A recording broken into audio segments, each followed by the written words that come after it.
Hold on. My dog's drinking. She drinks in threes. 1, 2, 3. Hey guys, so I actually got tagged in Instagram by another bookstagrammer, and she tagged me in the 7 deadly sins, but sort of in a book kind of category. And I thought it was too much fun just to do on Instagram, that I wanted to bring this tag to BookTube as well. So let's get started. So, gluttony, a book that you devoured. I actually devoured Midnight at the Bright Ideas Bookstore by Matthew J. Sullivan in about a day and a half. It was a super quick read. It was about 350 pages, I think. I'll put everything down in the description bar below.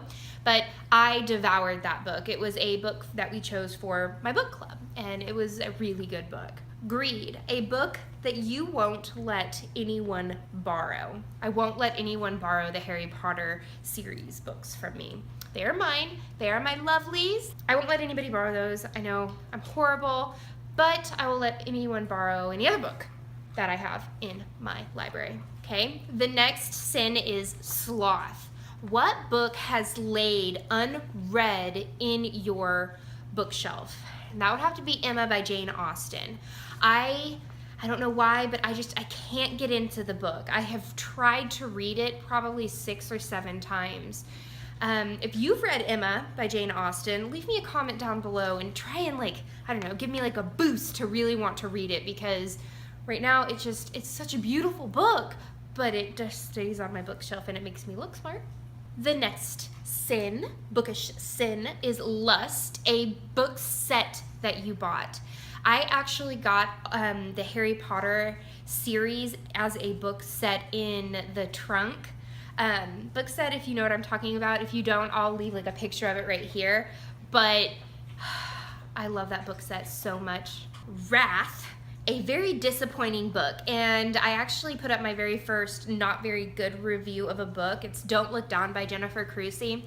I was really disappointed with that book. I'll link it down below, my review of that book, but I wasn't enthralled with that book. Envy, a book that you would have loved to live in. I would love to live in the Coffee House Mystery series. Not necessarily in New York, but I loved the people at the Vintage Blend, and I loved how much history she knew about coffee, and the characters were just fun and quirky, and I think it would be sort of fun to maybe live a day in the Coffee House Mystery sort of world. And the very last bookish sin is pride, the prettiest books that you have on your shelves. The prettiest books that I have on my shelves are actually these gorgeous sort of leather-bound books that my mom got me for my high school graduation almost 10 years ago.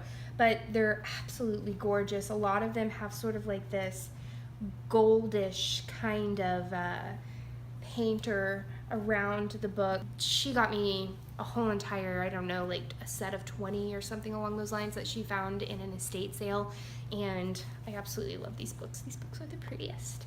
And so that is the end of this Bookstagram Bookish Sins tag. I am actually going to tag Bookish Betsy, and I'm going to tag Kelsey Lee Reads to do this tag. I think it'll be a lot of fun, not only to see maybe pictures of these books on your Instagram, but also to sort of see your thoughts in BookTube as well, so that all the Bookstagram communities and BookTube communities can mesh and all of that fun stuff. So that's the end of this chapter of Courtagonist, and I hope you found something entertaining or something that you've learned. Until next time, guys, happy reading. Bye!